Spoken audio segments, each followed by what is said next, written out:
Put your jackets on, ladies and gentlemen. We're about to talk about the Cold War.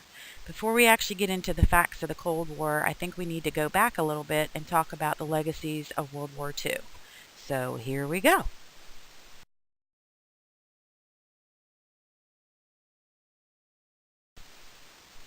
So we're going to talk about the outcomes first.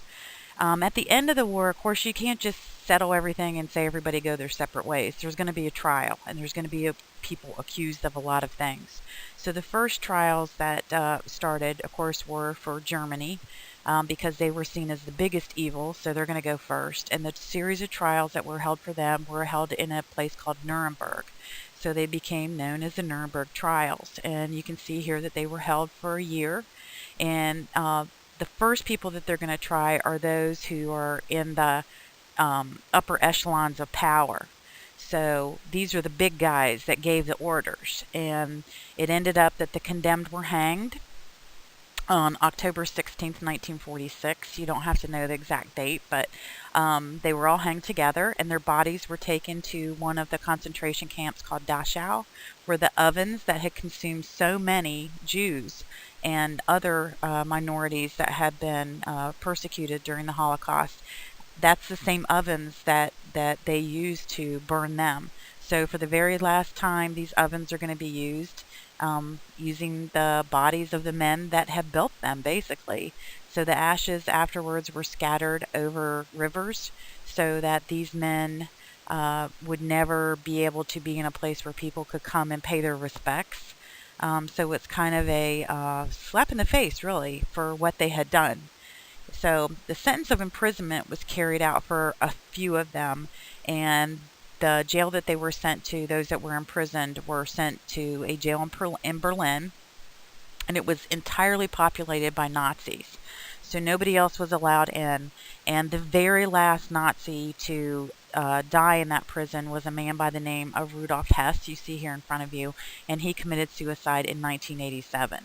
So the higher up guys were the first ones to be tried, but it was decided that everyone that did evil in this war, because it was such a vicious war, should actually go to court and pay a penalty for it. So a second round of trials was held, 12 in all, of course, and they were held for those that committed the crimes under the command of their commanding officers. So these trials are going to take 2 years because there are so many people, and it went from 1947 to 1949. And the reason that this is so important is this is the very first time in history that men were held accountable for their own actions in war. And that rule remains intact today. So a modern soldier that is given an order by a commanding officer and feels that it is immoral can say no to it. If he says yes, and it is an immoral act, and there is a court trial, he can be convicted just as much as his commanding officer because you have a choice. And that was one of the big outcomes of the Nuremberg trials.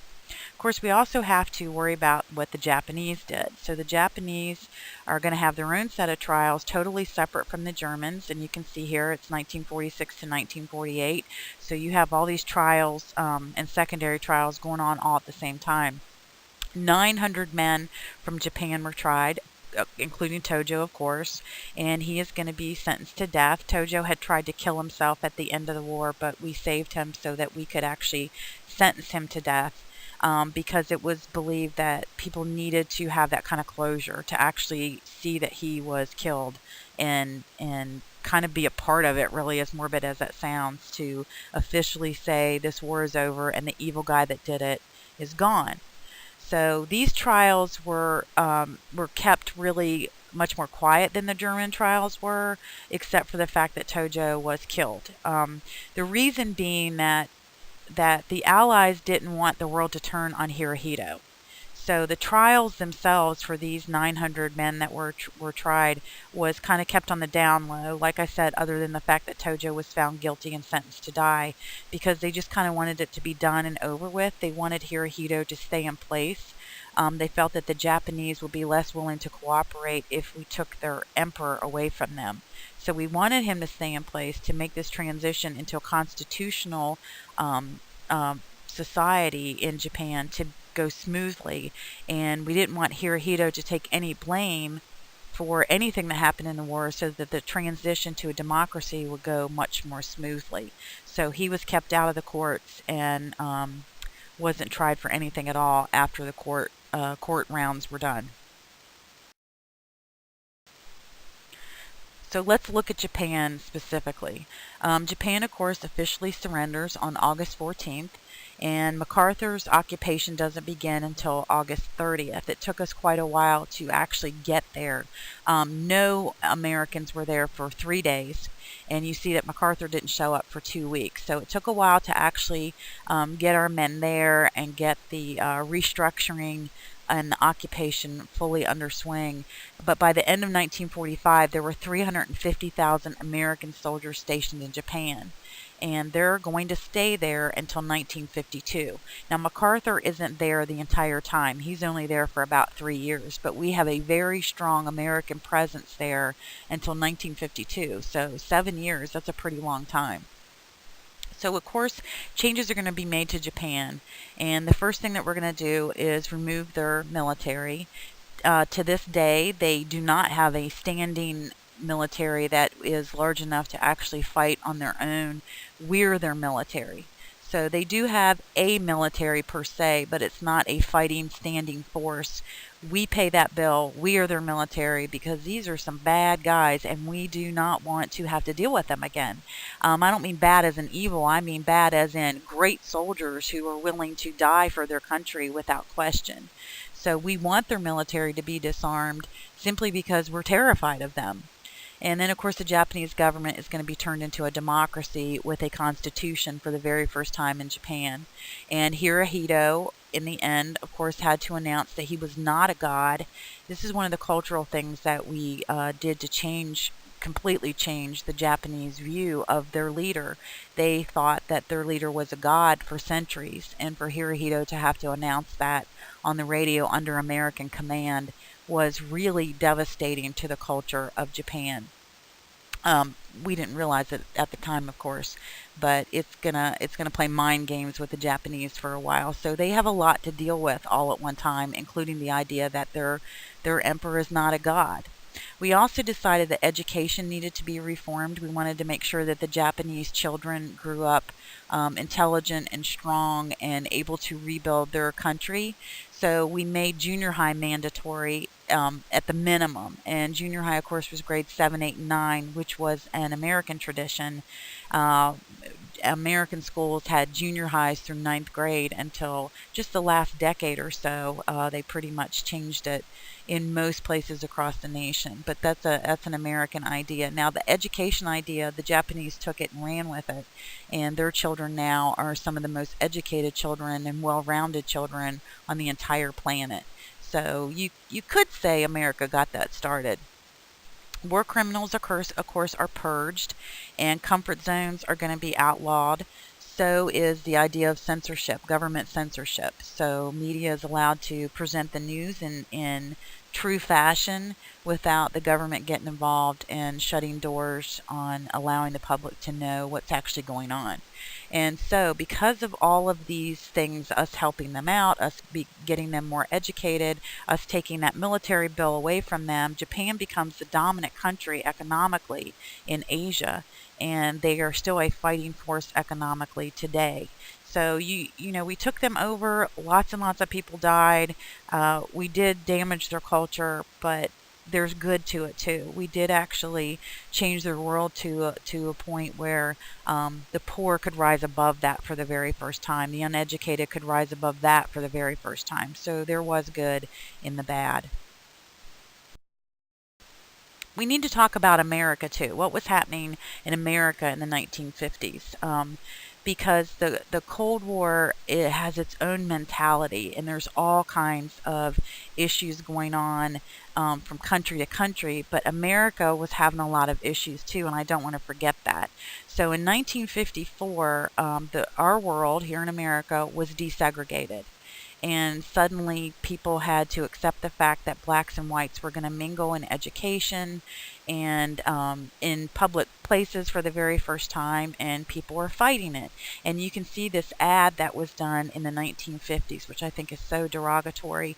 There was a new soap called Fairy Soap, and it actually bleached your skin. And here's an innocent little child asking another child, doesn't your mama wash you with fairy soap? Why are you black? And blacks actually did try this to try and be more white and to mingle in and to get whites to accept the idea that we were going to desegregate. It's awful that they had to go through those kind of lengths, but they were. And then you can see on the right-hand side that the hotel owner is going to pour acid in the pool because there are some black Americans in the pool with whites, and he just can't deal with it. So it's his hotel, and he decides he can do whatever he wants to do, and so he pours acid on them. So you can tell people, hey, we're desegregating, but you can't change the minds of people who are racist. It's in the culture, and it took a very long time for us to get past things like the fact that this hotel owner could pour acid in the pool. And this is 10 years after we were desegregated. So just kind of to give you an idea of what's happening socially between the races, we're still having a lot of issues here at home. There's also lots of new ideas. So you can see here a new swarm of drugs to cure all ailments. You could get cocaine toothache drops. Science is working heavily to figure out how to make us better people and stronger people, and we're going to rise to the top in the Cold War, so we have to make sure that we're the healthy people and we can beat everybody else. So cocaine tooth drops. Suddenly they have these pills that you can still buy today over the counter, and basically they're caffeine pills. And I love this. So the harder a wife works, the cuter she looks. Isn't that sweet? But she's got to take these pills to have the perkiness to get the house clean for the hubby. So a new drug out there for women, and lots of women bought into that idea that they had to be peppy and sweet, and let's buy drugs if that's the way that we have to do it, to be peppy and sweet and keep the house clean. And so there you go. Read the cartoon and enjoy that, and ladies, get a little bit ticked off because it is ridiculous. Speaking of women, the women's position in the 1950s is going to be very controversial because in World War II, the women were told to go work in the factories, you're just like a man. But wives in the 1950s suddenly were just slammed back, by decades, and suddenly the wives were being treated like children rather than being treated like a wife. So I love this ad. If your husband ever finds out you're not store testing for fresher coffee, he's allowed to spank you. So there is an episode that I want you to watch. If you click on the YouTube link here, you'll be able to watch it, and you don't have to watch it all to get kind of the idea of what's happening here. And it is an idea that was shown in the media and in your favorite weekly shows to get that point across, that women are like the children of the family, and the husband is the daddy, and he has control, and he's allowed to do whatever he wants. So enjoy the YouTube. It's kind of funny actually, but think about it, what it actually means and what the ideas that it was promoting. Again, ladies, you're going to get riled up. So have fun with that, and I'll see you on the next slide. Still talking about women here. Everywhere women look, they were being told that the man is the king of his castle. He's the one that you have to worry about. The women should be put in their place constantly. So show her it's a man's world. I love that. It's a Thai commercial, but she's being the subservient person. He's in bed with his new tie probably, and she's serving him breakfast. And I love this other one. They're bold enough to say men are better than women, and you don't want your woman hanging on when you're out there trying to enjoy yourself. And oh my goodness, it just makes me so mad. But we've risen above that, ladies, and it's not the men's fault, right? They can't help what society was trying to do. And again, a lot of it has to do with getting women out of those jobs that the men now need. So there is a reason behind it, and the media definitely promoted that idea that women, you should go home, get back in the kitchens, because men need the job that you have. So, there you go. This idea of beauty became really, really important too, and this is going to be a time period in the 1950s where women are supposed to wear dresses and high heels and look beautiful all the time. You're actually supposed to fix yourself up before you go to bed to make yourself pretty so your husband sees something nice and pleasant right before he goes to sleep. And then you're supposed to get out of bed after he's asleep to put on your cold cream and put your hair in curlers. And then, of course, you have to get up before him in the morning so you can take off the cold cream and have beautiful skin and take out your curlers and have beautiful hair so that he's never supposed to see you morning ugly. So I love this idea of the suntan vending machine in 1945. Women were already doing things crazy like this to try and look beautiful because all of a sudden in the late 40s, early 50s, women were supposed to have tans, but they want you in the kitchen in the house, so how are you supposed to get a tan? So this new machine, like a gas pump, you go and put some money in it and you basically spray yourself with radiation. Won't that be sexy? I love this too. There became this new idea that women should go to college. Basically, they were killing time until they could find a man. That's what going to college was all about. It was a new swarm of women going to college, which sounds great, but the idea of why they were there is very muddied. So here's an ad. Of course, most men ask, "Is she pretty?" Not, "Is she clever?" So the idea of women being educated was kind of poo-pooed on by the men in the society, and they created the idea of the Mrs. degree. And this was a common stereotype that women went to college to get a Mrs. degree, pronounced MRS, but it ended up being the Mrs. degree, meaning a husband. So if a woman wasn't engaged or married by her early 20s, she was in danger of becoming an old maid and no one would want her. So go to college, kill time till you find the guy that you're going to spend the rest of your life taking care of. Isn't that special? And of course, like I said, women had gone into the factories during World War II, but now men want them to go back home. They need their jobs. So here is another YouTube video for you to watch. I hate to bash Leave It to Beaver, but it is really tells you what is going on in the 1950s. So have fun with this little excerpt, and I will see you on the next page to actually start talking about the Cold War. So ladies, this is the last thing that's going to make you mad, and then we'll leave the guys alone and we'll start getting into the Cold War facts. So you can see the Cold War took place from basically 1945 to 1989.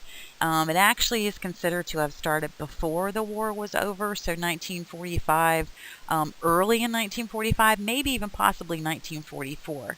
And then, of course, in 1989 is when the wall comes down and the Cold War is officially over.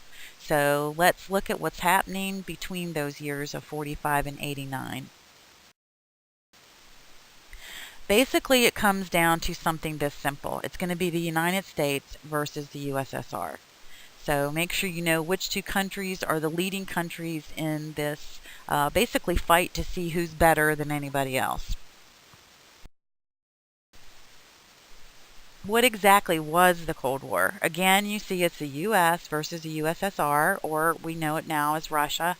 And you can also look at it as democracy, the United States being the democratic entity, and capitalism, free enterprise, that's all American, versus communism of USSR and the dictatorship that existed there. Now, was it a real, actual war in terms of bloodshed? The Cold War itself was not an actual war. There are going to be lots of wars that take place in those years, like Korea and Vietnam. But the Cold War itself was not a shooting war. It was just this time period where there were cold feelings between the communist nations and the democratic nations. So it's this cold shoulder kind of thing where us versus them mentality became very prevalent in the world. And you were defined by whether you were democratic or you were communist. Let's look at where it really truly began. It begins at the Yalta Conference. So the Yalta Conference takes place near the end of World War II, and the men involved in it were given the title the Big Three, and those Big Three, of course, is FDR, Churchill, and Stalin. And they meet in a place called Yalta, so it becomes the Yalta Conference. And here, basically, they're deciding what to do with post-war Europe. They know they're going to win. What do you do with Germany? What do you do with all the colonies that Germany had created? What do you do with all the colonies that Turkey is going to relinquish? There's a lot of questions about different colonies all over the world that are going to be without a mother country. So they're deciding what to do with post-war Europe overall, and they're also deciding what to do with Germany. So Russia will get Eastern Europe basically, and the Allies are going to end up controlling the West. That's not the decision that was made there, but that's going to end up being the result. So I want you to see how kind of lighthearted it was, and the media presented it as these three men are going to save the world kind of thing. So if you click on the picture here, it will take you to newsreel, and you'll be able to watch it so that you can kind of get an idea of how these guys were presented to the world. So I have two links here. You can try the picture, or you can try where it says Yalta Newsreel and see which one will open for you. So both of them were a little bit glitchy, so I put two of them on here just to make sure that you could see it. So if you would click on that and just kind of see the peppiness that the media people use, it's kind of crazy. You're talking about redesigning all of Europe and punishing these Germans, and it's very upbeat and lighthearted. So again, it's the beginning of hard feelings of the Cold War, and everything basically that FDR Churchill came up with, Stalin kind of poo-pooed. So he's already getting this kind of coldness towards the other two, where he just doesn't want to agree with them, and he's kind of the one that's hard to get along with. And that's why people believe or often say that the Cold War actually started at the Yalta meetings early in 45, because that's when Stalin started to kind of show the world that he wasn't going to agree with everything that these democratic nation leaders were going to come up with. So basically, some of the decisions that were made at Yalta was about Germany. And they specifically decided that Germany was going to be divided in 4 different zones. So each of the Allied powers would get a zone. So you can see here the French, the British, the American, and then the Russian sectors. And they already predetermined this. So this is going to end up leading to something called the Iron Curtain. And if you can see the division line here, specifically, especially on the right-hand side with the green. That red line is what we ended up calling the Iron Curtain. And it basically divided Europe between the communist and the democratic nations. And I'll tell you a little bit more about the Iron Curtain on the next slide. It was actually Churchill that came up with this term, the Iron Curtain.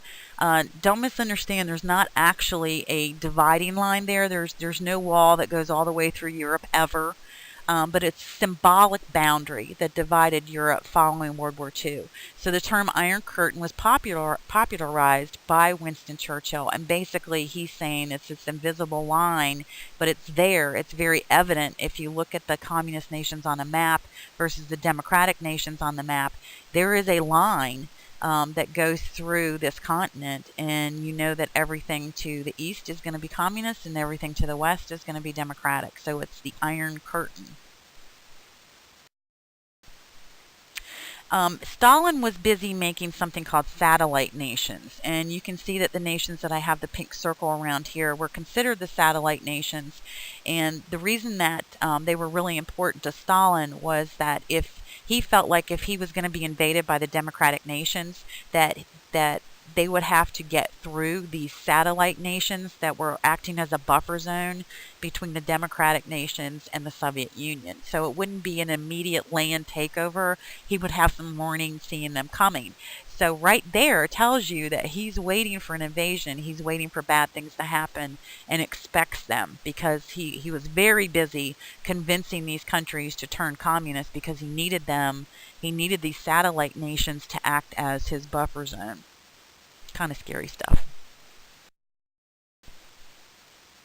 So in the end, you're going to have two entities come out of this Cold War division along the Iron Curtain. NATO was developed first in 1949, and NATO is a military alliance. These are the guys with the guns. So the League of Nations didn't have guns. NATO has guns. It's a military alliance of democratic nations, and their goal is to protect Europe against communism. So in return, the communist nations felt like they kind of had to create some kind of an organization as well. So it takes them 6 years, but they do pull it together. You got to wait for these satellite nations to decide, yes, absolutely, I'm going to be communist. So by 1955, their organization was deemed the Warsaw Pact, and they are all communist. Again, it's a military alliance designed to protect and increase communism in Europe. So basically, NATO is to protect against communism. The Warsaw Pact is to increase communism in Europe. And Stalin presenting it that way, that we're trying to increase communism, really scared the people of the world who did not believe in communism. They started seeing communism as this infectious disease that they didn't want their country to catch. So NATO versus the Warsaw Pact really basically came down to America, a member of the NATO organization, versus the USSR, the leading member of the Warsaw Pact. So again, United States versus the Soviet Union. And the reason that it comes down to these two nations is because if you look at the map here, every place else was heavily invaded. They were fired on. There's lots of territory damage. There's lots of city damage that all these people are trying to rebuild. And even when Germany was divided into the 4 zones, France and Britain had suffered so much damage during World War II. They were busy rebuilding, and they really didn't have time to mess with their zones. So America ended up really taking control of their zones. So again, it's going to be America versus the USSR, simply because we were the only two nations that didn't have all this physical damage and bills to pay and people to find houses for and jobs for, and we weren't a mess like everybody else was. So we come out the two strong countries, and we end up trying to take each other down. Eventually, there is going to be an actual wall go up, at least in the city of Berlin, and that, of course, becomes known as the Berlin Wall. The Berlin Wall did not go up overnight. It began and ended in 1961, the actual building of the real true wall that we know, and the wall that was dismantled and became so famous. But they actually started building a barricade of sorts in 1950. And it was barbed wire and wood, and they actually allowed people to go from east to west or west to east.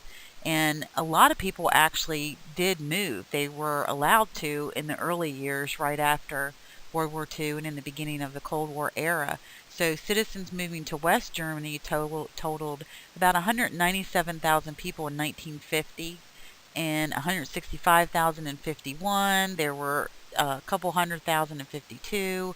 So every year, more and more people ended up going into the West, and by 53 they had 331,000 that moved to West Germany to get out of the eastern side. But in 1961 they officially closed the gate, and you can see here on the left hand side the different places that you could cross over, and they had checkpoints that were open to only Germans, and then one checkpoint along the actual wall between East and West where you could be a German or a non-German, and you had to go through checkpoints. And one of the most famous ones, of course, is Checkpoint Charlie, and that was open to Germans and non-Germans, and we'll talk about that in just a minute. But the day the Berlin Wall was closed, you can see this picture here, soldiers were told to shoot to kill. And the wall was officially closed. Nobody was leaving the east side and going into the west anymore. And anyone in the next 28 years that does try is going to be killed. There's not a whole lot of people that try to just make a run for it. But in all those years, in 29 years, you had about 200 people that were killed attempting to cross. So it's not that bad. it's never good to have people murdered, but in all that time, only 200 people were actually killed. So we're going to take a little bit of a closer look at the wall itself, and then we'll look at Checkpoint Charlie. This is what the wall looked like by the time that it was done. And you can see the Brandenburg Gate up there with the horse and carriage on the top. And I'll tell you a little bit more about it in a minute. But the Brandenburg Gate was kind of put into the wall. And you can see the difference in the sides. So there's barbed wire along the top. And you can see on the western side, there was actually a open pathway that separated where people were allowed to be and not allowed to be. So if you were on the western side, you couldn't actually go up to the official wall. There was this pathway in between, and the reason they had that, it's called the dead zone. They had it because it was easy to see anybody trying to make an escape, and that's where the 200 people that died over the many years that the wall stayed intact, that's where they were, in the dead zone. So here are some people when it first went up. A lot of people on the eastern side would yell over to relatives that they had, and you can see this couple here has made their way very precariously to a point where they could yell to somebody on the other side of the wall and actually have a conversation with them. So this did happen. As long as you weren't trying to escape, it was okay to yell to people, and in the beginning this did happen quite a bit, and the guards weren't too awful about it. Now, on the western side, they wanted people to not look at the wall as this evil, awful, terrible thing, because how depressing is that? It isn't a straight wall. It goes through Berlin, and it's very jagged, and it doesn't follow a certain block, symmetrical block kind of thing. It's up one street and down another, and all these odd little pathways. And if you go to Berlin today, you can actually follow the path where the wall used to stand, and you can see how kind of crazy the path is. But they wanted to kind of lighten the mood, I guess you could say, and they actually paid artists to come in and paint sections of the wall, and eventually they would have people who, ordinary people who wanted to put their mark on this wall, and you paid the government to come in and put paintings up. And eventually when they tore the wall down, they did save several of these sections. So if you go to Berlin today, there's still some pretty good chunks of the wall left that you could go stand in front of and get your picture taken. And it's massive. I mean, it's very, very tall. You can see from the picture of the man walking his dog here, you can't just see over it. You would have to climb up like the people that I just showed you in the previous picture, climbing up on some pipes that they found to peer over and yell over.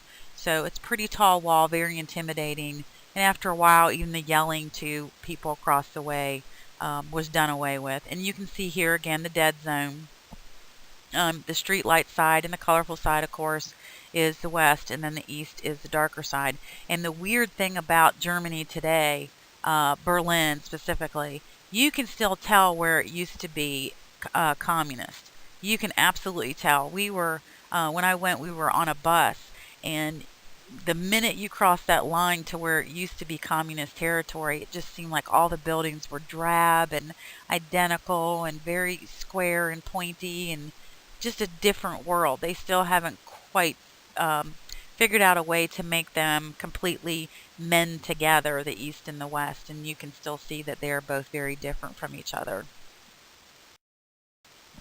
So this is Checkpoint Charlie, and basically it's just a little shack, and you had to stop here, and they might ask you a few questions. Of course, you had to show them your passport, and they would check under your car, in your car. It was a long, long process to get a car through to the western side. Now, today, that tall building that you see over here on the left-hand side is actually a museum. And you can go in there and see all kinds of ways that people used to get through this checkpoint in some very unusual ways, but we'll come back to that. So if you click to the next slide, I'll tell you a little bit more about the Brandenburg Gate. This gate is a center point of Berlin, and any big giant festival kind of thing or a parade type thing that they have going on in Berlin, it usually starts at the Brandenburg Gate. And you can see here it was built in 1791 because Berlin used to be a very tiny gated city, and they were gated off for protection. 1791, the world's kind of rough. There's a lot of revolutions going on, a lot of invading going on. So it was a small gated city. And there was a lot of elite living there. A gated city, of course, you're going to have rich people. So the actual gates today are gone. But the Brandenburg Gate was actually built into the wall, so it became part of it for a while. And it is a beautiful, beautiful place, the Brandenburg Gate, and that area right in front of it, and this big open square courtyard kind of thing. And the day that I got to go see the Brandenburg Gate, of all things, it was Gay Pride Day. And that's where the parade members were, and there were all kinds of just people that were getting ready to stand on the sidelines, dressed in all kinds of crazy costumes, and it was just a festival with things I never thought I'd see at the Brandenburg Gate. But they were happy people and ready to celebrate. So it was kind of neat to know that at one point this gate actually helped to seal people in to communist territory, and today it's used as a celebratory marking point. So let's look at some of the ways that the people got through the spots like Checkpoint Charlie to get into the western side. Most often, of course, they had to find some little cubbyhole to stick people in a car. And you can see this woman is coming out from underneath the engine of the car, and they have a little false front here. So she has probably spent hours and hours and hours crunched in around and under the motor. So this is actually her going in, I believe, if I remember correctly. This picture is also at the Checkpoint Charlie Museum, and I think this is her going in. But she has a very long, cramped ride ahead of her to get into the western side. So here is a couple of pictures of cars that were truly actually used, and these cars are in the museum, the full car. And the one on the top right or top left, I don't know if you can really tell what that is, but there's a false front underneath the hood here, and that, you see the hair, that's actually where a person would have hidden. So I put the other little blue car here at the bottom so you can get a better idea of how tiny some of these cars were. And again, these were cars actually used to transport hidden people across Checkpoint Charlie and other places. So the picture that you see over here on the right hand side, not very many people would have hidden in the trunk as open as this woman was. There was usually a false top, so she would have had to lay way, way, way in the bottom, and they would have put something over top of her to make it look like it was just an empty trunk. And then, of course, you had somebody that could hide behind the seats. And again, you're not going to be out in the open like this. They were hidden with false fronts, false seats, just masterful kind of ways to hide people. This is the one that made me the most uncomfortable. I know this picture isn't wonderful. They had the actual suitcases at the museum so you could kind of tell what it was better. But this is two suitcases laying side by side, and they've cut the side out of each of them and bumped them up against each other, and then they put a girl in them, and they closed the suitcases. So when the people at the gate opened the trunk, all they saw was two suitcases laying side by side. So you can see how this little tiny woman had to really kind of be a gymnast there for a few hours to fit into the two suitcases. Imagine spending hours twisted like that in a suitcase. But people were willing to do that to get out of the communist half of Germany or Berlin. It was just a horrible place to be, poverty stricken, and just not a good place, and people were willing to do these kind of crazy things to get to the free side. Alright, so besides NATO, what things were done to combat communism? Let's talk about it. I just love this picture. Look at all the communist people there. Of course, you have Mao, and you have Karl Marx, Lenin, Stalin, and the Cuban guy back there, Castro. So kind of a cool picture. Communism joined the party. All right, so let's talk about the United Nations here. The United Nations, of course, is a world peacekeeping organization. It replaces the League of Nations, and again, they're not the ones with the guns. NATO has the guns. The United Nations is kind of just the watchdog, and if there's a problem, they think there's going to be an issue, and they need to send in guns, then they send members of NATO. The United Nations is not really this huge military force. They were at one time, they actually had guns, but when NATO came along, NATO replaced that part of the United Nations. So they established something called the Universal Declaration of Human Rights. And it's a code of conduct, basically, for treatment of people under the protection of their own government. So basically, it's a way that you treat fellow human beings. And it bled over into what do you do with people that you capture in the time of war or any time. It's a universal Declaration of Human Rights. So whether they are the enemy or a citizen of your nation, they should all be treated with dignity. And people of the United Nations have this charter to reaffirm their faith in fundamental human rights is basically what it is. It's the dignity, the worth of human people, equal rights of men and women, all of this to promote social progress and better standards of life. So this is a symbol for it.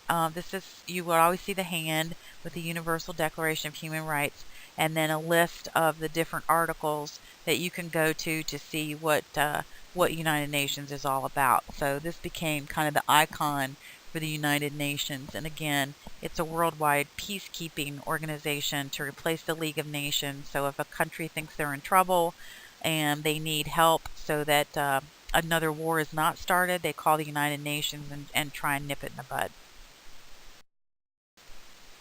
Also, we have to look at the Marshall Plan. This was created by the Secretary of State and former World War II General George Marshall. You probably remember him from D-Day with Eisenhower. George Marshall was pretty much a genius in everything that he did, and he decided that he needed to come up with a plan to help the countries that were trying to rebuild themselves. And he felt that he needed to provide them economic aid, and this would help contain communism. Well, how does that work to contain communism? Basically, I hate to say it this way because it makes it sound evil, like he was a bad guy, but he wasn't. Basically, really, though, he was bribing them to not turn communist. We know your economies are bad, we know you're rebuilding, and a lot of countries turn to communism to kind of level that playing field and jumpstart the economy. To where you don't have the super poor and the super rich. Let's level everybody off and start over again, basically. That's kind of an attractive alternative to countries that are devastated, like a lot of countries are after World War II. So George Marshall goes to these countries, many of them. He even offered money to Russia. He goes to lots of them and says, we'll give you money to rebuild. You don't need to turn to communism. Stay a democratic nation, and I'm going to give you this money to help you rebuild. So if you will click to the next slide, it's going to tell you the money that was given to different countries.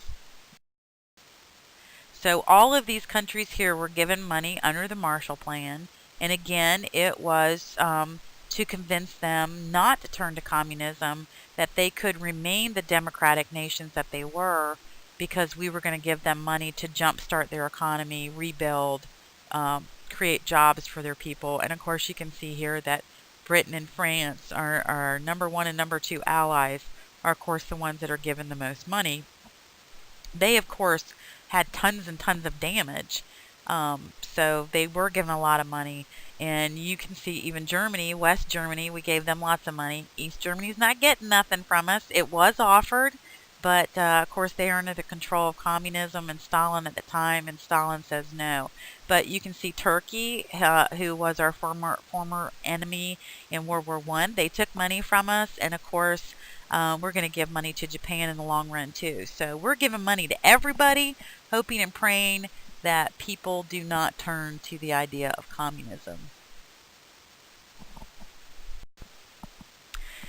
So another thing that was created by the president was something called the Truman Doctrine. And the Truman Doctrine basically practiced the idea of containment towards communism. He knew that we couldn't kill it. He knew that. It was too powerful. It was too ingrained in people.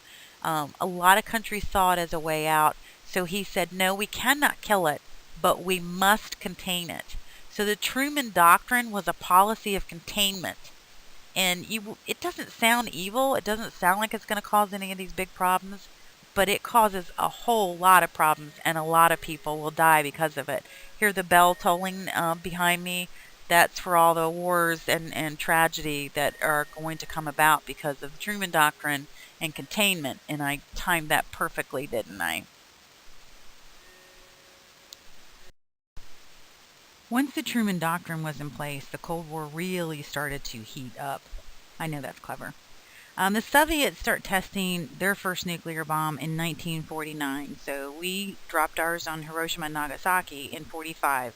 And by 49, they have their own weapons in the Soviet Union. And then the hydrogen bomb, which is much more powerful, was tested in 1955. Sputnik was launched in 1957 by the Russians, and of course the whole world thought that they were spying on everybody and making plans on who they would bomb first. So because of this, President Eisenhower decided that there had to be some way to convince people like the Soviet Union, nations like the Soviet Union, to not bomb us. And basically they came up with this idea of nuclear deterrence. So it's a buildup of nuclear weapons to create a fear of mutual destruction. And the United States kind of started it, and then Russia jumped in too. So the U.S. and the USSR had intercontinental ballistic missiles. You probably have heard them as ICBMs. And of course they are, you can set them up in a different country and shoot a country from afar. And it sounds terrible to say, but it was mutually assured destruction. And it kind of set the tone for the Cold War, where people were terrified all the time that today was the last day. And it really engulfed the entire planet. But because it was the USSR and the United States at each other's throats all the time, these were the two nations that were most highly affected by it. And that mentality of doom and disaster hung very heavy over the 1950s and the 1960s and into the 1970s even. So Eisenhower takes it a step further and promises massive retaliation. Him doing that really did a lot to set that tone even deeper, that there is going to be a nuclear war. We just don't know when, and when it does happen, if the other side fires first, we just want them to know that we promise massive retaliation. So in response, the world prepares for nuclear destruction, as awful as it is. So major cities like New York actually held bomb drills, and they got many of the citizens in the city involved in these make-believe bomb drills.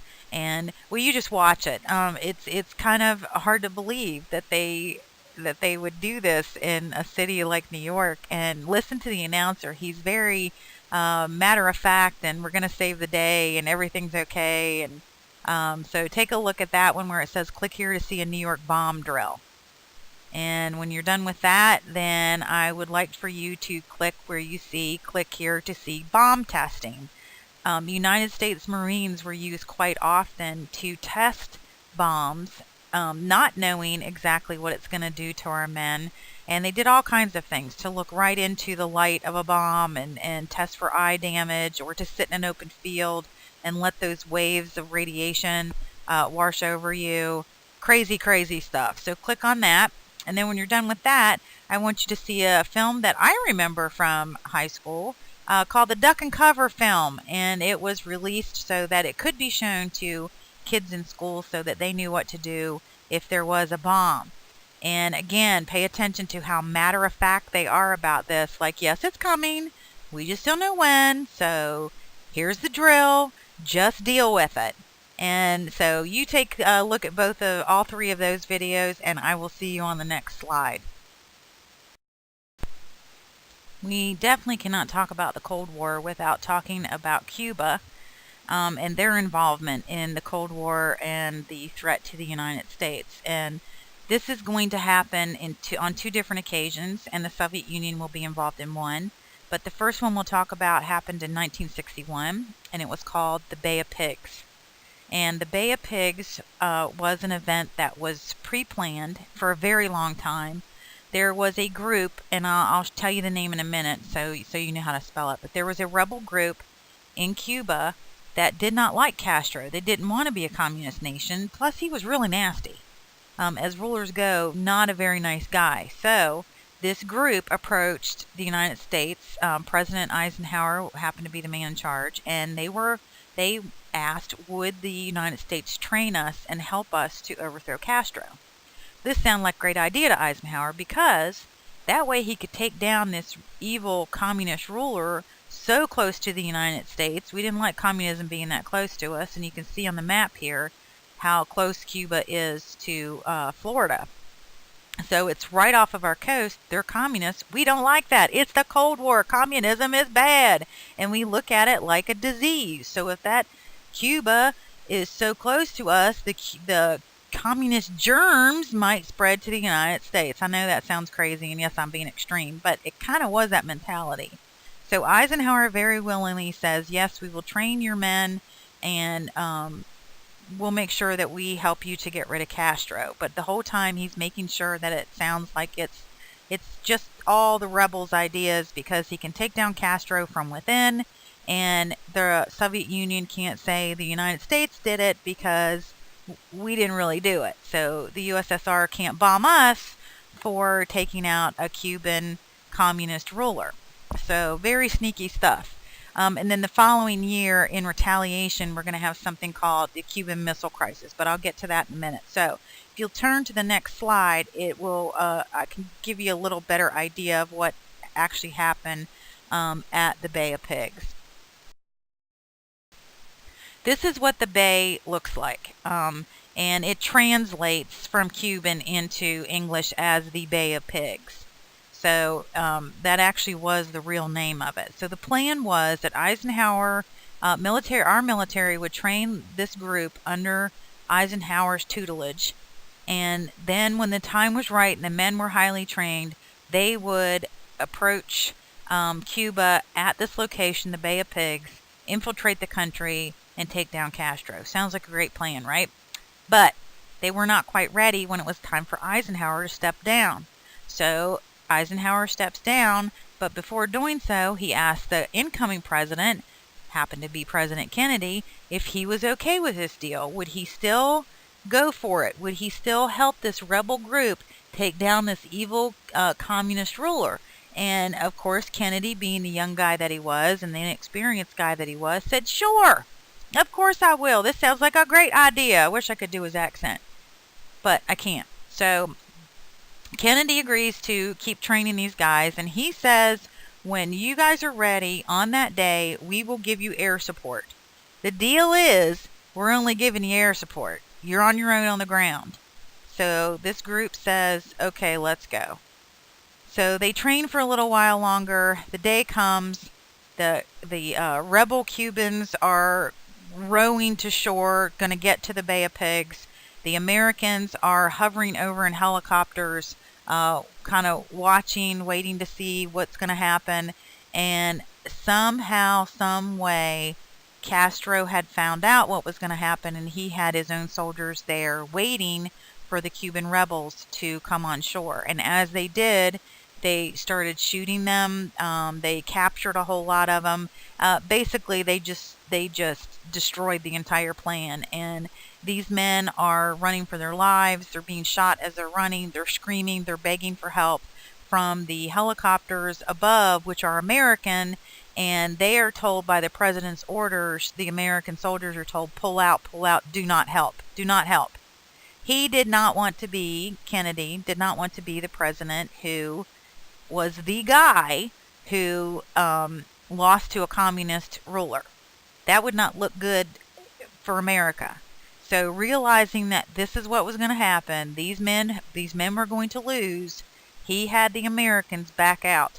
And I've read some diaries and journal logs from the Americans who were there that day, watched this stuff happening, heard the screams of the men begging for mercy, begging for help from the Americans, and the American soldiers having to just ignore it. These journals talk about how they begged the president, please let us land, let us help. Let's be done with this Cuban guy. We'll just join in and we'll help them get rid of him. And they were told, no, back off. We promised only air support. Leave them to die. Whatever happens, happens. Again, Kennedy did not want his name attached to a communist loss. So switch to the next page and I'll introduce you to this brave rebel group that tried to take down their own leader, that leader being Castro. So here you go. 1,500 men had worked all these years to be trained. They were called La Brigada. And again, when they landed on the shores at the Bay of Pigs, they were basically mowed down by the Cuban military.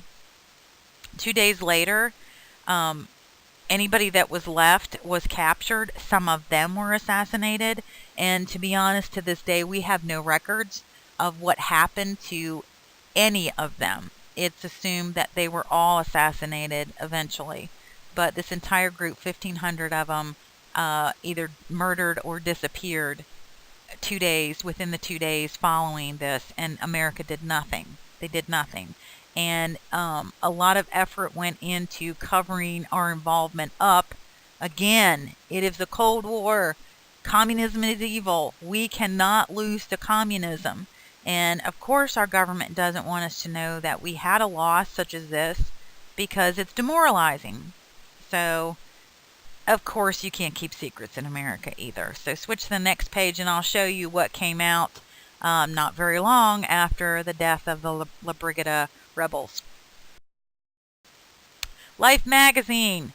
Life magazine has it on the cover of the magazine, the Bay of Pigs, and what happened to these men. Of course, the story doesn't point all the fingers at Kennedy. It doesn't call it a loss.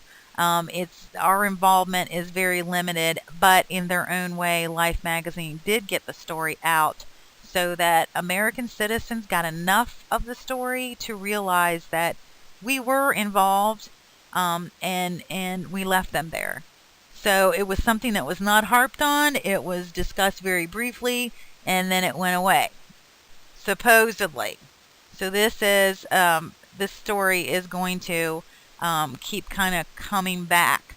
So again, that happened in 1961. You can see on the magazine it's 1963.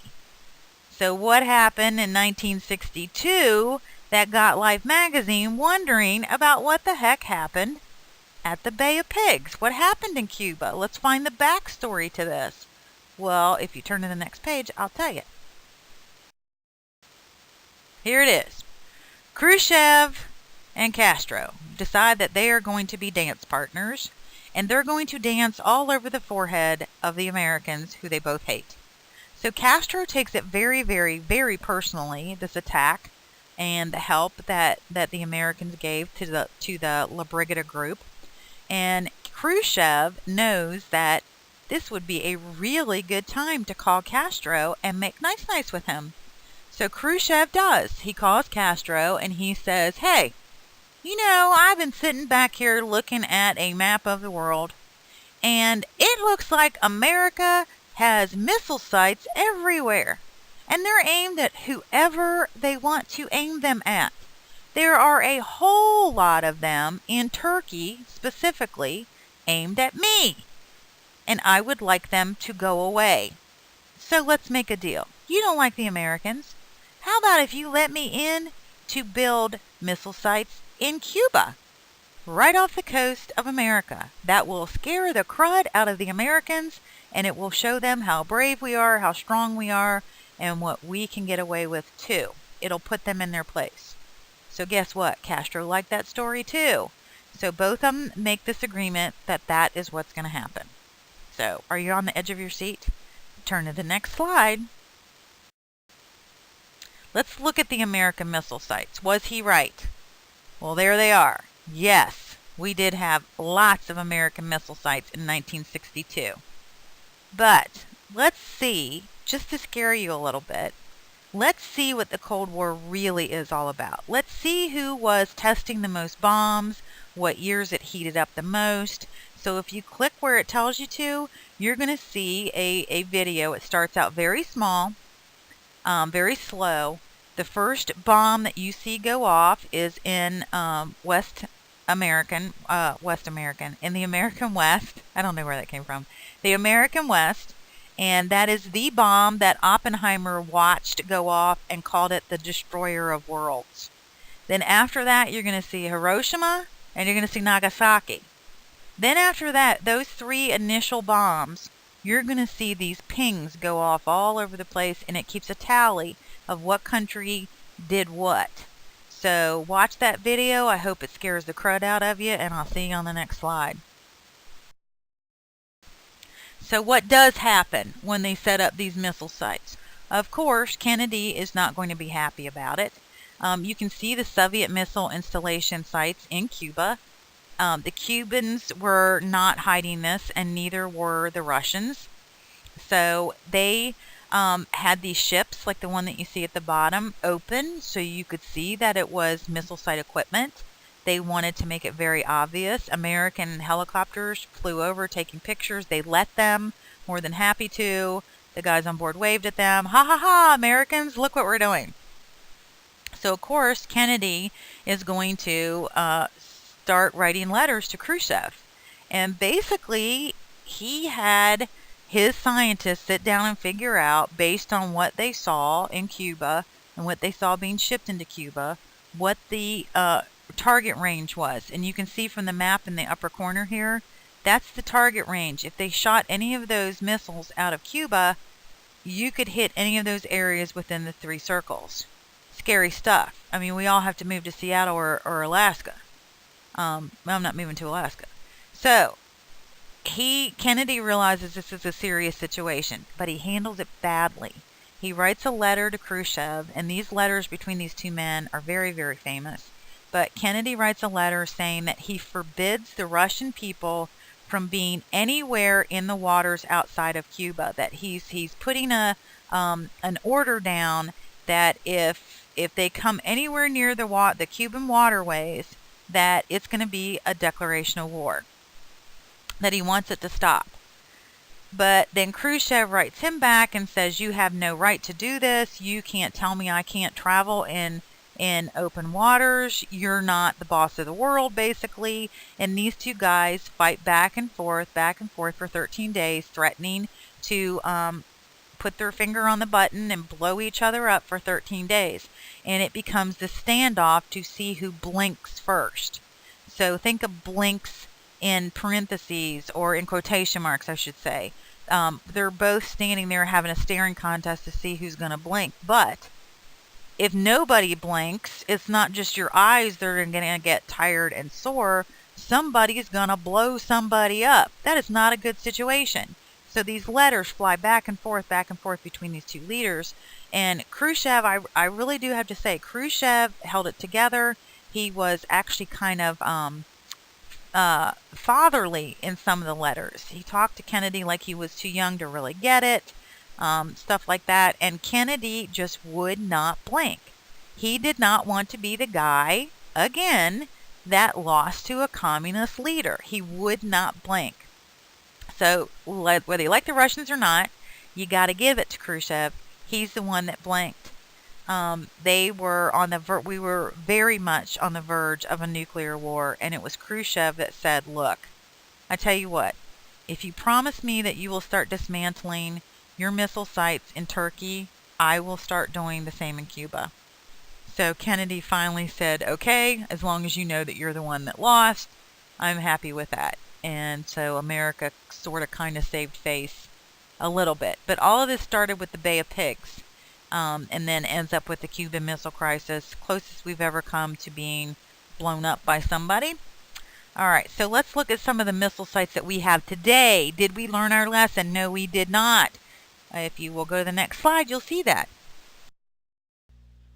So here are some of the hot spots. Notice there are a lot of hot spots. So Saudi Arabia, Iraq, Iran, Turkey, we still have missile sites everywhere.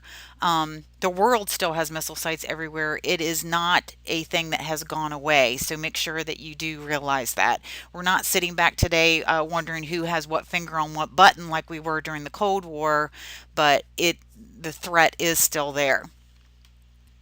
Notice in North Korea there is nothing down the center. That's because we don't know what North Korea has.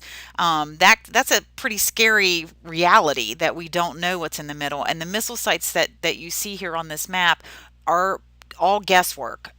We don't know what is a live missile site and what's a dummy missile site because the government there is tricky and they like to make us think sometimes that they have things that they do not. So we do not know if this is an accurate map of North Korea, which to me is even more frightening.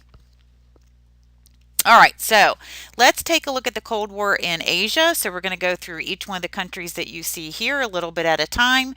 You'll meet some new people and you'll hear about some people you already know about. So let's get that started. Before we get too far into the domino theory, let's go back just a little bit and remind you of the different theories and sayings and stuff that's going on during the Cold War. So you have the Truman Doctrine, which is a policy of containment, which means we won't allow communism to spread any further than it already is. We can't kill it, he accepts it, but we can't let it spread. So that's the Truman Doctrine, or the containment theory. Eisenhower, let's go back in time now. In World War II, Eisenhower was a leader at D-Day. He is also the guy that went into the Holocaust camps and made his men take pictures upon pictures so that the world would know how bad it really was and never be able to forget. It was also Eisenhower who started the training of the men of La Brigada. It was also Eisenhower who promised massive retaliation, which really set the Cold War on fire. That sounds silly the way to say it like that, but he did. And then he also had another theory called the domino theory, and this is that kind of idea that I gave you a little bit earlier about how it was a disease, and if one country fell to it, all its neighbors would.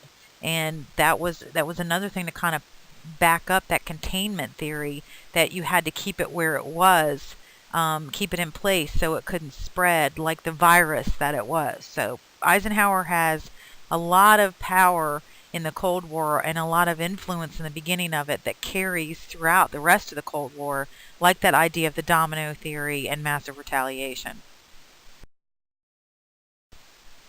Let's take a look at China. We talked about Mao before. Remember that he was a communist leader, and in 1949 there was a Chinese civil war between him and Chiang Kai-shek, and of course the communists are going to win. So China actually becomes the Communist People's Republic of China. The Communist People's Republic of China. And Mao again followed that Soviet-style communism, sort of, but Mao never really got it right. He had two programs that he thought was communistic because he took everybody's land away and created first the Great Leap Forward with the collectivization of farms. You learned about that in the interwar period, where he took everybody's farms away and he sent children from their families out to work on these farms. Didn't work. You can't have kids being the ones that's growing crops. You took them from their family. It just doesn't work, and people starve. And then he also did the Cultural Revolution, using the Red Army to seek out traitors. And if you were initiated into the Red Army, you had to out someone that you loved as a traitor to the country, even if they weren't. It's like you proving that you're going to be a good Red Guard member. So that's communism under China with Mao. Mao refused to open his doors to negotiation. He didn't want to hear anything that the non-communist world had to say.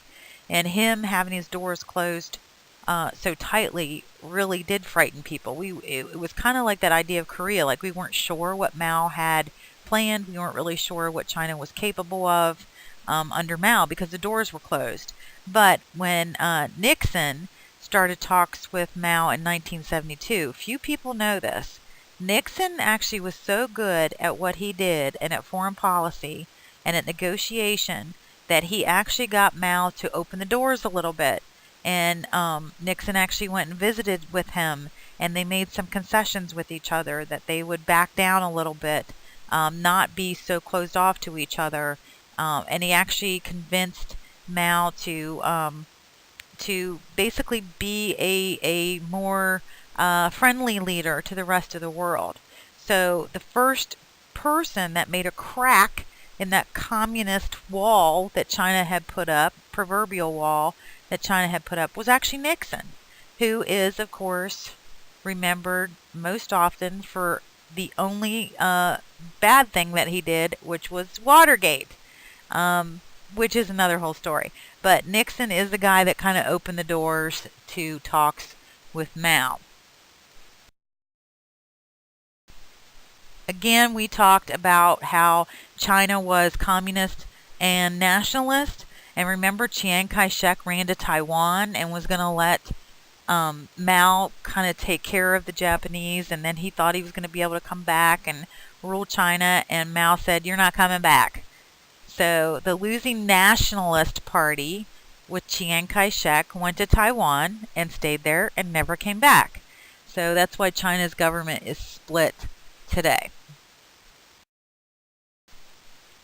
Korea is also a very large part of the Cold War, and it's one of the first real shooting wars that takes place during the Cold War, because the Cold War itself is not a shooting war. It's just kind of a cold shoulder attitude towards each other. But Korea is going to be an actual bullet war, and people are going to die because of it. So here's kind of some of the background here. Japan annexed Korea in 1910, okay? But at the end of World War II, Japanese and North Korea surrendered to the Soviets. And in the South, they surrendered to the United States. So that's how North Korea is going to become communist, because it was the Soviets they surrendered to. And South Korea is going to become nationalist because they surrendered to the U.S. So there you go. It set the two boundaries up, communist North, non-communist South, and this line was made at the 38th parallel. So Korea was divided, not only along political entities, but there was actually a physical line that said, here at the 38th parallel, you are in a different country, basically.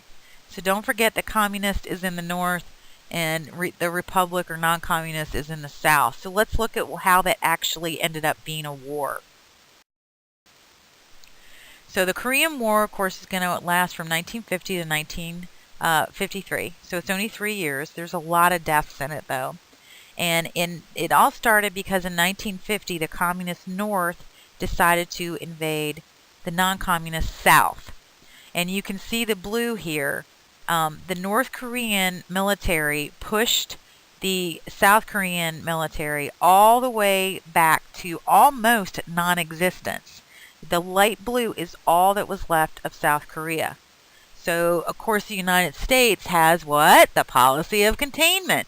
And if communism is spreading, then we have to get in there and we have to take care of things. So, on top of that, South Korea is pleading to the United Nations to intervene. So, of course, remember, the United Nations was formed after World War II. It replaced the League of Nations. There's more members now, more powerful members. South Korea is pleading for help. We're one of you. Come help us. So, who goes to help but the Americans? So, the United Nations Army, led by the United States, is going to interfere. Here we go. What happens when they interfere? They end up driving the North Korean troops north so far that they almost disappear. So, of course, other people have to get involved in this, and those other people are going to be the Chinese under Mao, because they are communists. So they're coming in to rescue kind of their communist buddies. The Chinese respond by sending 300,000 troops in to aid North Korea, and those troops are supposed to help drive the South Koreans and the United Nations Army back again. General MacArthur during this time period actually went to Truman and said, "I'm tired of this. This Asian world doesn't listen to us, Can we please just nuke Korea? Let's just nuke all of North Korea. And of course, Truman said no because, we had learned our lesson with what happened at Hiroshima and Nagasaki. Hindsight is 2020. So he said no. And MacArthur, being the guy that he was, went behind Truman's back and pleaded to Congress on the congressional floor, and he went to the press about it. And of course, in response, Truman fired MacArthur. So here is the guy who was in charge of the Pacific and winning the Pacific in World War II and going in to Japan and spending years there revamping their society to fit the needs and wants of America. He was highly decorated, highly respected, and he gets fired because of the Korean War. So kind of a sad story in the end for him. In the end, 3 years of fighting, lots of people died. You'll actually see a death toll later after we get to Vietnam. And the war stopped exactly where it started, at the 38th parallel. That 38th parallel is alive and well today. That is where North and South Korea are divided still. And the thing that North Korea did was to leave all the landmines that divided North and South Korea during the Korean War. They left them all in place, and they basically sealed off North Korea. So the edges of North Korea are still lined with landmines. You can't get through it. The waterways are very, very highly guarded. Unless you have some super secret way in, and nobody does, you're not getting in. You can ask for special permission, but you pretty much have to sign your life away saying that if you are killed while in North Korea, the United States cannot retaliate, and all this crazy stuff. So after North Korea and South Korea went their separate ways and the Korean War was over, North Korea just basically closed up her walls. So Korea today is still in a lot of trouble. Of course, in North Korea, we had Kim Jong Il until 2011 when he suddenly passed away. He was a lunatic, if you don't know anything about him. He had his people absolutely terrified of him. But somehow he still convinced them that he was a god, and they worshiped him as a god. And when he made them suffer, they said that it was a gift to show them that when things were good, how good they were. So if you experience badness, you can recognize the goodness even more. Like how in the world do you convince people of things like this? He also really wanted to be Elvis, and he used to dress up like Elvis quite a bit, sparkly outfits and all that great stuff. But anyway, he passed away, and his son Kim Jong Un came into power in 2011. He's not as threatening as his dad, but it's just that mentality of isolationism. No one's getting in, no one's getting out. We haven't heard as many evil reports about people dying, but they're still brainwashing their people into convincing the people of North Korea that other countries are evil. They still supposedly show videos of clips of Americans going into tents in every park across the United States, where the government has set up tents for all of us to take our daily drug doses, that we're all drug addicts. I mean, just silly stuff. But if you don't know any better, you believe it. So North Korea is still a mess. South Korea was doing pretty well. They even elected their first female president, Park Geun-hye. I hope I'm saying that right. But that was a disaster too. I mean, she started out doing really, really great, and then all of a sudden things started to unravel, and she was refusing to go speak to the public when this huge tragedy happened. A ferry sunk, a ferry with school children on it, a lot of them, and it killed them. And so the public is waiting for her to, make an announcement, and she just kind of basically like blew it off, and it started this investigation of what the heck is going on with our president. And come to find out, she had this woman on the sidelines that had brainwashed her, and this woman was actually the one making all the moves as president, not Park. So she has, of course, been done away with. She is no longer the president. So Korea North and South, still kind of a mess today. Wouldn't want to be there. The second shooting war to take place during the Cold War, of course, was Vietnam. And Vietnam is a very long war, 1959 and 1975. But let's take a little look at the backstory of why the Vietnam War came to be.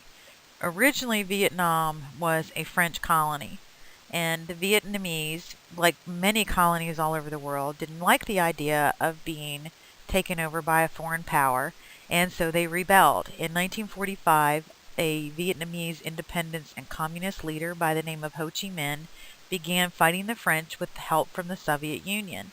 And the Soviet Union was willing to help, of course, because Ho Chi Minh was communist. And part of the Warsaw Pact is to spread communism. So they have faith that Ho Chi Minh can actually turn Vietnam communist, and so they aid him and succeed in running the French out of North Vietnam in 1954. So at that point, Vietnam is divided north and south, just like Korea had been along the 38th parallel, only Vietnam is divided at the 17th parallel. And again, the north is going to be communist, the south is going to be non-communist. So that's the start of how Vietnam became the way that it was right before the Vietnam War. So the U.S. is actually going to enter the Vietnam War in 1963 under Kennedy. Keep in mind that we never actually declare war. If this was a U.S. history class, I would tell you more about why we got involved and how we did what we did without ever declaring war. But you got to save that for a U.S. history class. So I'm going to tell you some of the basics here. We enter with 1,600 advisors, and I have that in quotation marks because that's what Kennedy called them. They were not advisors. They were foot soldiers, most of them. Most of them were very, very young. My father was one of them. 16,000 in 1963 as ground troops. So Kennedy, of course, didn't want to be the guy, again, that goes into Vietnam and starts this big mess. He was kind of afraid because he had already screwed up with Castro and again with Khrushchev. So this time when he starts sending men in and doing something in the name of this policy of containment, he does it very, very gently and doesn't call them soldiers, he calls them advisors. But in 1965, after Kennedy is assassinated, Johnson takes over, and he's not afraid of that. He is working diligently for that pledge of containment, and he very openly increases or builds up that American presence in Vietnam. And by 68, only 3 years later, we have 500,000 men in Vietnam. So the buildup was pretty quick under Johnson, and we were heavy at it. Still not declaring war, we never do. But in 1969, Nixon is going to start a process called Vietnamization. Nixon had run on the campaign that he was going to end this shameful war and bring our men home, and so he was actually really trying to do this. And in 1969, this program of Vietnamization basically meant that American soldiers were going to train the Vietnamese in the South to take care of their own business. And as more Vietnamese troops were trained, more American troops would come home until after this very long, slow process, America would no longer be in Vietnam at all. We would hand the problem over to the Vietnamese, and that would be the end of our problem. But of course, all the things that start happening with Nixon is going to kind of get in the way of that. So there are some the Paris Peace Accords actually end the conflict, officially end the conflict in 1973. But it's not really over. Nobody goes away and plays nice. So in 1974, to kind of keep us, I hate to say out of it because we weren't out of it. But in 1974, Congress passed the Foreign Assistance Act. And this sounds like we're going to give foreign assistance, but it's not. They're actually cutting off military aid to Vietnam. And then, of course, in that same year, Nixon is going to resign. So any thoughts of us going back in and helping the Vietnamese once we realized that Vietnamization didn't work. South Vietnam is going to have to surrender in April of 1975, and that's when the capital, Saigon, fell to communism, and that was the end of it. So this is the first war that we've ever lost, and of course it was a huge shame for our country. And some people try to make it better by saying it wasn't really a war, no one declared war, but it was a military action, and we lost. And that's the sad truth of it all. Vietnam today is communist. It is a united country under communism, and it looks like it's going to be that way for a very long time. So America has a really hard time getting past the memory of that war. I mean, 1959 and 1975 is a very long time. But let's see on the next slide what actually took place during this war and other wars as far as death tolls. So you can see here World War I, II, Korea, and Vietnam. Really, in the grand scheme of things, especially since Vietnam was by far the longest of all these wars, we didn't really have that many deaths. 58,000 deaths, 153,000 wounded, and only 2,489 missing. That's terrible that we lost that many and then that many were missing. But again, it was a very long time for us to be over there. And when you're talking about Korea, which was only 3 years long, and World War I, we were only in it for a year, and World War II, we were only in it for 4 years. Look at the death counts. So again, you can see that we killed more people in the Civil War, a lot more people in the Civil War. The problem with Vietnam was that it was the way that we introduced the idea of Vietnam to citizens here in America. And if you'll turn to the next page, I'll make that a little bit clearer for you. So here's this first commercial is going to be around the time of World War II, and it's convincing people, men specifically, to enlist, to help out your country, to be a good soldier, good citizen. And I want you to pay attention to how upbeat and uplifting it is, how patriotic it is, how nationalistic it is. And then when you're done with that, I want you to watch the Vietnam commercial. And this is actually a commercial from Nixon's campaign. And you'll hear how differently this war is looked at. And it's the media that does it. It's the way that it is presented to the public. In World War II, they needed men to be willing to sign on. They thought this war was going to go on for a very long time, and our government stepped in and said, you will not speak out against the war. You will do everything you can to make sure that every American citizen helps out in any way possible. And it kind of became this mentality of us against them, and we've got to stick together, and we're going to do what we have to do to succeed here.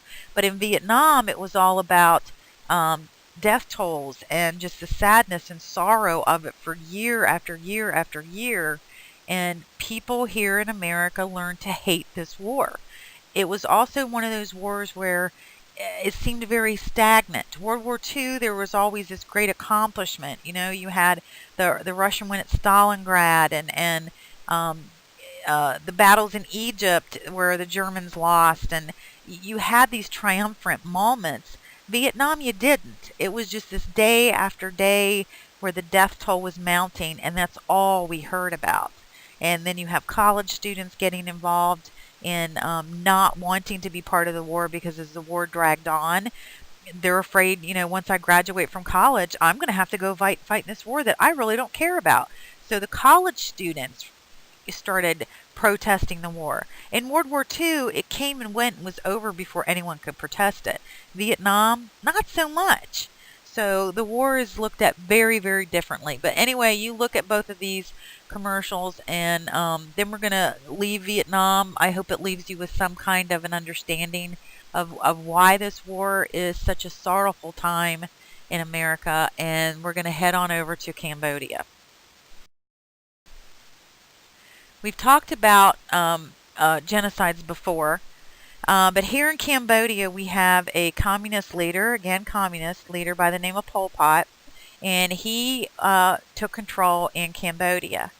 His goal with his little group who were called the Khmer Rouge, his goal was to basically start Cambodia's history all over again. And the goal was to convince people that they should start at the year zero, as if history never existed. There was nothing before him. He was that important. And the only way to convince people to do that, really truly, was to kill off all the smart people.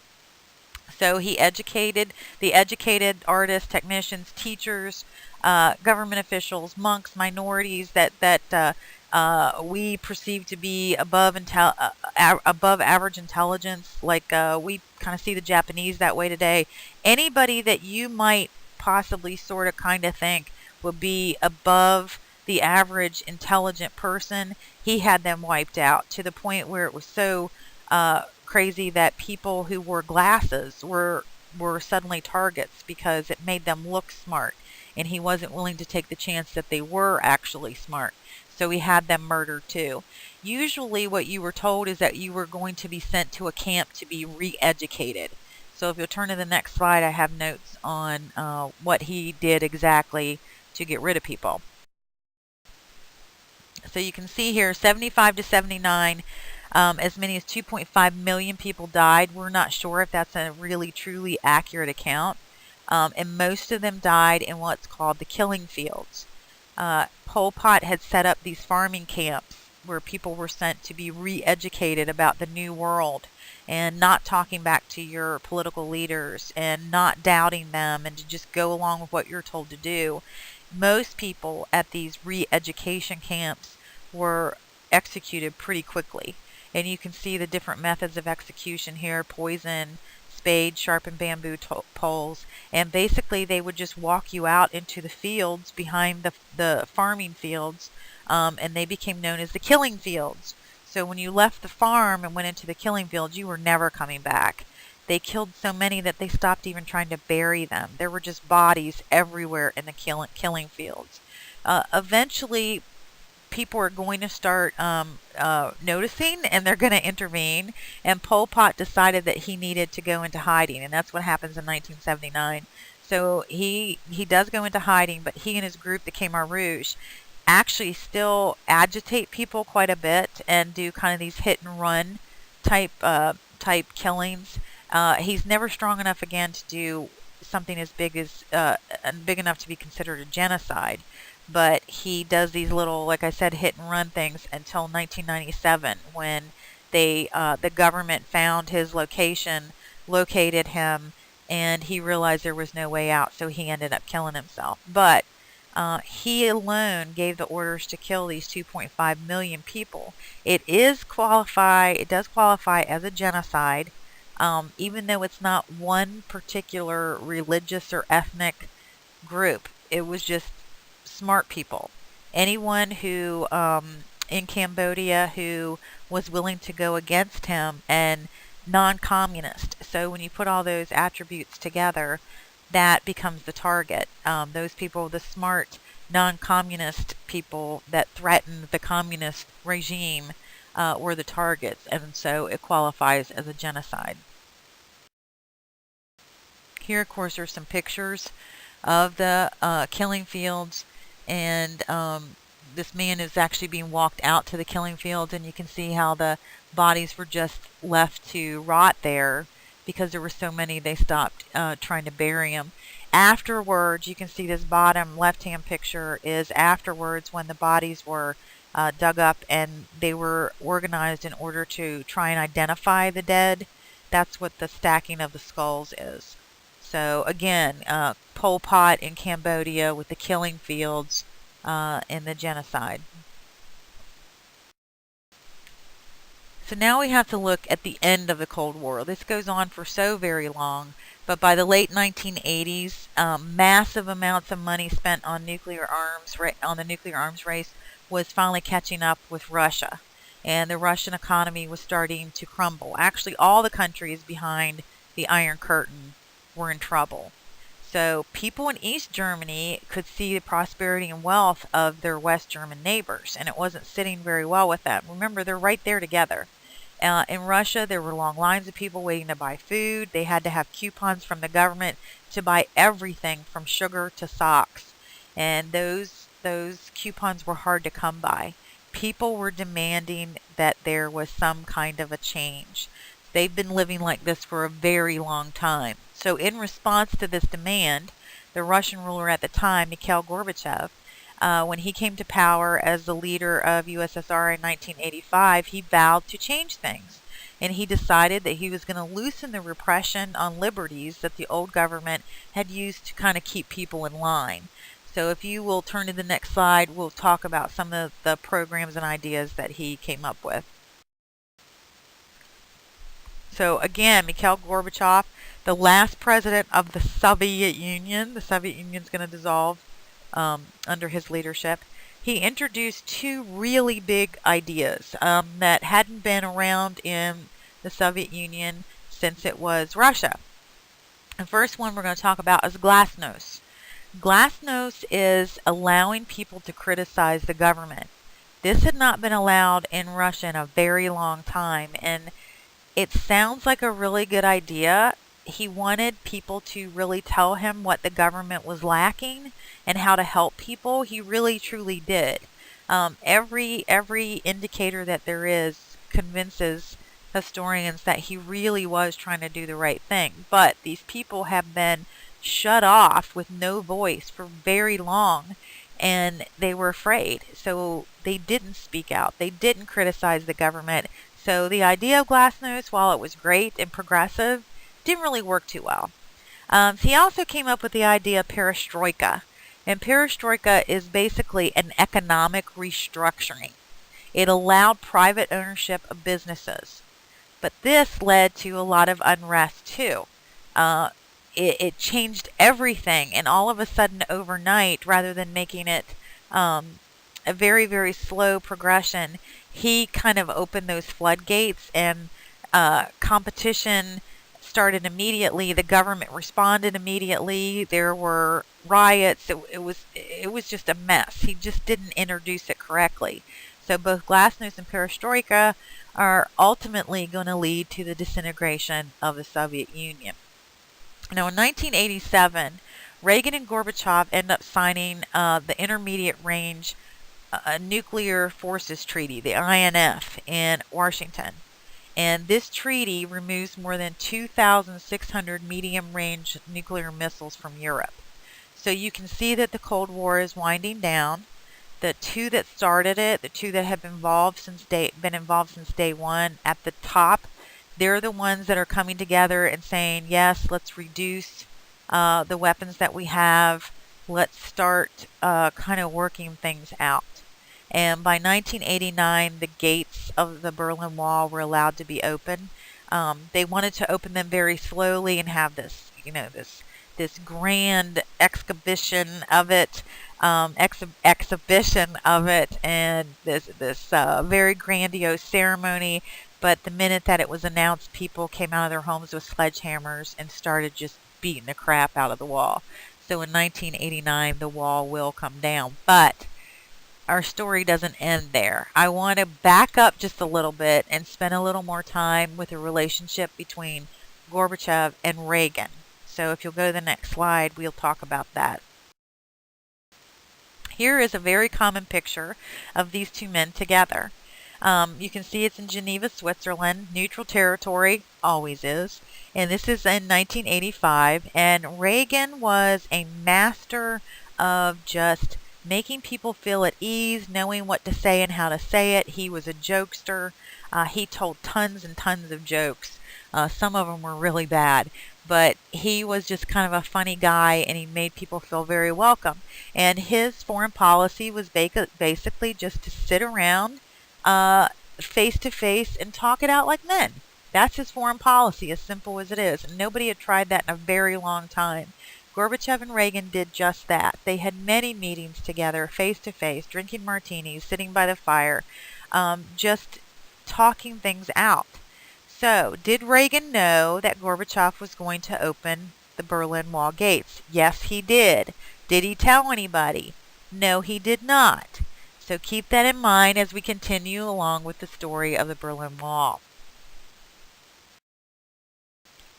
So here are a couple of the of pictures. One is them actually tearing down the wall, And one of them is the ceremonial reenactment that they still have today every year on the anniversary. And it is mostly it's rich people that pay money to go in and pretend they're tearing the wall down and relive the moment. People celebrate, and it's a great moment in history.